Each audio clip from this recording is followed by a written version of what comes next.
Abraão já está no seu terceiro dia de viagem. Seu filho está muito ansioso para chegar no destino final deles. Estão acompanhando o patriarca nessa viagem mais 2 servos, assim como está citado na Bíblia. Perto do final do terceiro dia de caminhada, eles finalmente chegam bem perto do local indicado por Deus, o tão temido Monte de Moriá. Abraão, então, fala que eles finalmente chegaram. Isaque fica extremamente feliz, mas seu pai não queria que esse momento chegasse. Para acabar de vez com esse sofrimento angustiante que está tomando conta dele, Abraão pede para os 2 servos começarem a levantar acampamento, porque enquanto isso, ele e Isaque vão preparar o altar para o Senhor e fazer um sacrifício para Deus. Isaque nem desconfia de nada, já que tudo parece normal. Afinal, seu pai sempre fez esse sacrifício. Mas o que ele não sabia é que ele iria ser o sacrificado.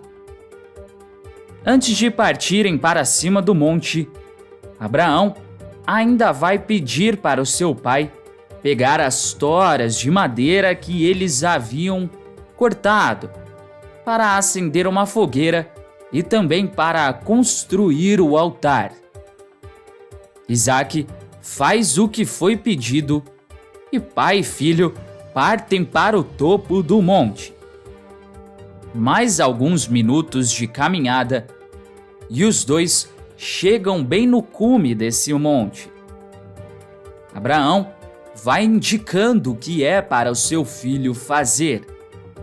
Isaque vai fazendo o que seu pai pediu e deixa o altar preparado para o sacrifício.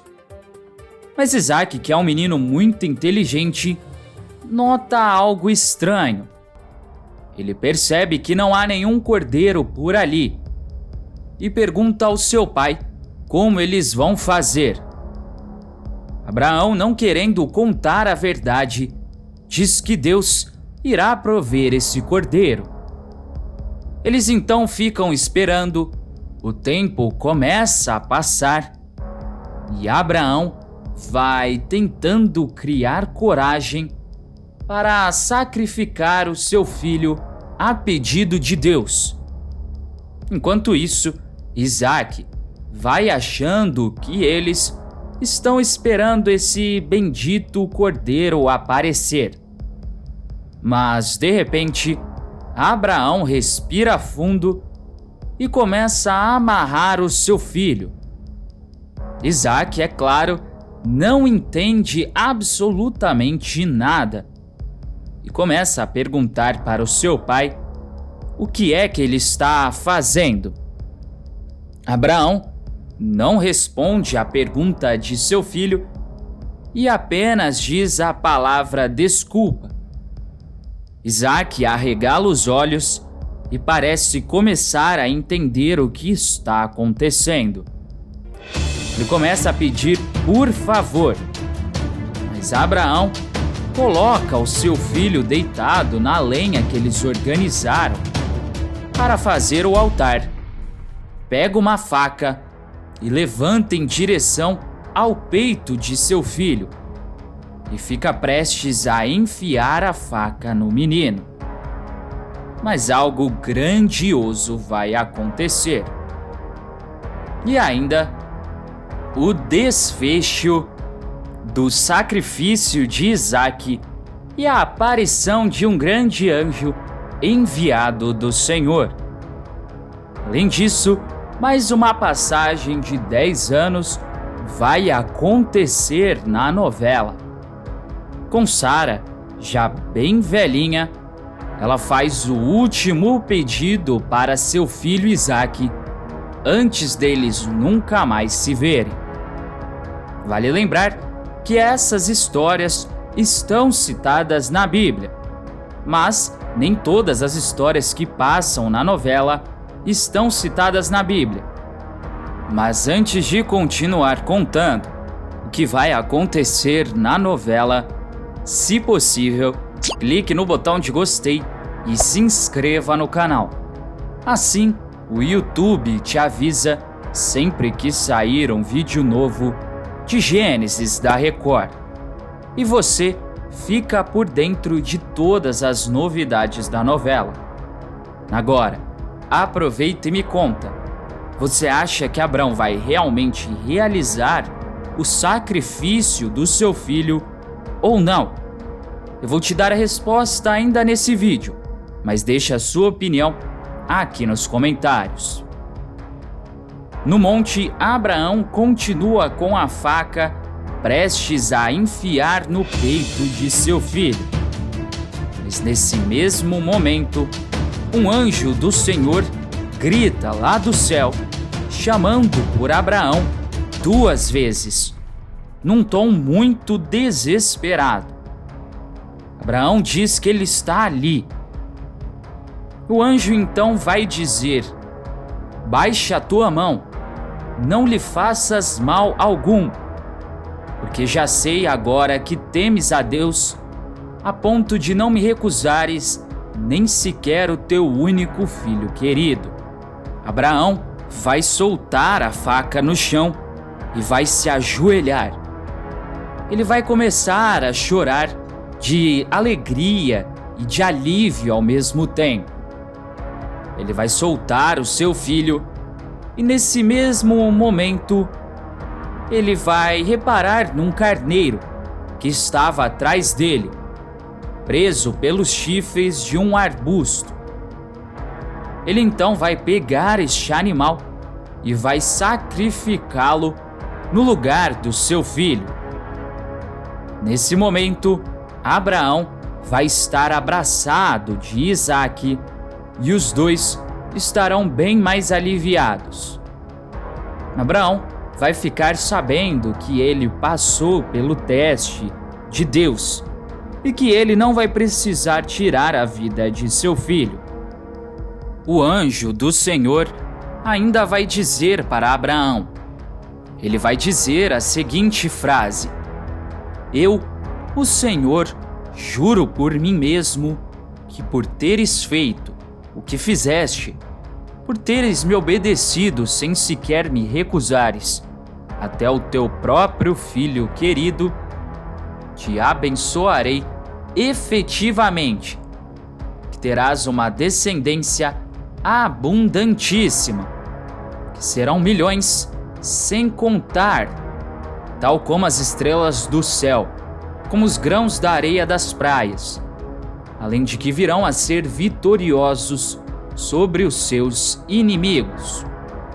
Na tua descendência, todas as nações da terra serão abençoadas. Tudo isso por teres me obedecido. Abraão vai abraçar o seu filho bem forte, e os dois vão voltar para junto dos servos que ficaram lá embaixo esperando e não estão sabendo de nada. Já no acampamento de Abraão, as coisas não vão se acalmar por lá. Já Gate vai ter um dos maiores sustos da sua vida. O rapaz vai estar no palácio acompanhando Abraão. Ele ficará encarregado de encontrar o rei Abimeleque no meio daquela construção gigantesca que é aquele castelo. Mas ele vai acabar se confundindo. Por engano, ele entrará no harém de mulheres e vai ver coisas que ele não gostaria de ter visto. É claro que quando ele entrar, as moças, esposas do rei, vão ficar assustadas com a presença de um homem já que é permanentemente proibido. O alvoroço estará formado. Mas neste momento, a rainha vai estar ali no harém e não vai ver que é Gade. Mas percebendo todo o alvoroço das mulheres, vai pedir ordem no harém e vai perguntar o que é que está acontecendo. Mas quando ela fica frente a frente com o filho de Simei, ela fica paralisada. Gade também fica sem reação alguma, mas apenas diz a palavra você. A rainha então sai do harém correndo, deixando todo mundo sem entender nada. Gade também ficará paralisado, mas as mulheres começam a expulsá-lo de lá. O rapaz volta para a realidade e acaba saindo do harém muito abalado. Ele então vai perceber que teve mais uma desilusão amorosa e que quem ele achou que poderia ser a mulher da vida dele não passava de uma mentirosa.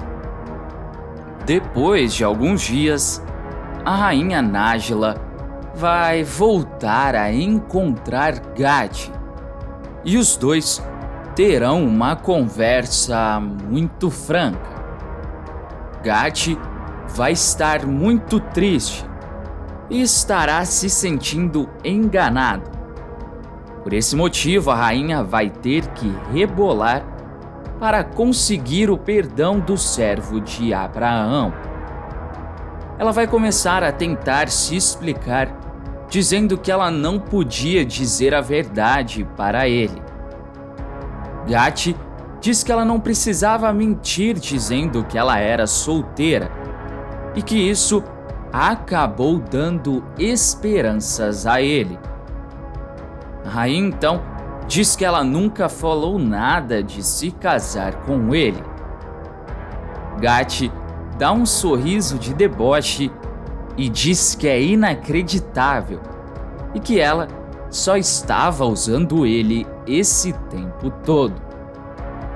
A rainha pede desculpas e diz que vai recompensá-lo com alguns presentes. Ela diz que vai dar a ele ouro e animais. Gade manda ela parar de falar. Diz que ele não quer nada disso. Ele revela que não se importa se ela é ou não a rainha, mas que ele só se sentiu enganado por ela dizer que é solteira. Ele então revela que só quer nunca mais ver ela na vida dele. Nájila diz que eles não precisam fazer isso e tenta se aproximar do rapaz. Mas Gade manda ela se afastar dele e diz que ele não pode fazer isso. Nájila então, sendo orgulhosa, diz que se ele prefere dessa forma, que seja assim. Ela então vai embora e os dois ficam sentidos, mas Gade não está nem um pouco perdoar a rainha. Já a partir da Bíblia, sabemos que a velhice de Abrão e de Sarai não impediu que o filho Isaque viesse ao mundo. Mas tempos depois desse nascimento milagroso, Sara, no caso Sarai, pediu para Abraão que expulsasse Agar e Ismael de seus domínios, para que Ismael não fosse herdeiro juntamente com Isaque. Abrão ficou muito aborrecido com a separação, mas ele recebeu outro recado de Deus, que embora as promessas, todas reservadas para Isaque, fossem de fato acontecer com Isaque, seu primogênito Ismael também seria abençoado. Dessa forma, Agar e Ismael não precisariam ser expulsos. Segundo o Antigo Testamento, Javé leva ainda Abraão a uma grande prova. Ele manda que leva o seu filho Isaque a uma montanha na terra de Moriá e o ofereça em sacrifício em demonstração de sua fidelidade. Quando Abraão estava prestes a tirar a vida de seu filho, o anjo Javé disse: "Não estenda a mão contra o seu menino. Não lhe faça mal algum. Agora sei que você teme a Deus." Abrão pegou um cordeiro e ofereceu em forma de uma oferenda para Deus. Mas a perda da vida de Abraão é comentada no capítulo 25 de Gênesis, no qual ele teria vivido 175 anos e foi sepultado na cova de Macpela por Isaque e Ismael. Tudo que ele tinha, ele deixou de herança para Isaque, guardando apenas alguns presentes para os filhos de Agar e de Quetura. Os registros bíblicos referem que todas as propriedades de Abrão foram para o seu filho Isaque, o filho de Sara, a qual tinha status de esposa. Agar não foi esposa de Abrão, mas sim uma concubina. Quetura, sim, foi uma esposa de Abrão, mas só após Sara ter perdido a sua vida. Antes de ir embora, não se esqueça de deixar aqui nos comentários a sua cidade e o seu estado, de onde você está assistindo a novela. Até mais!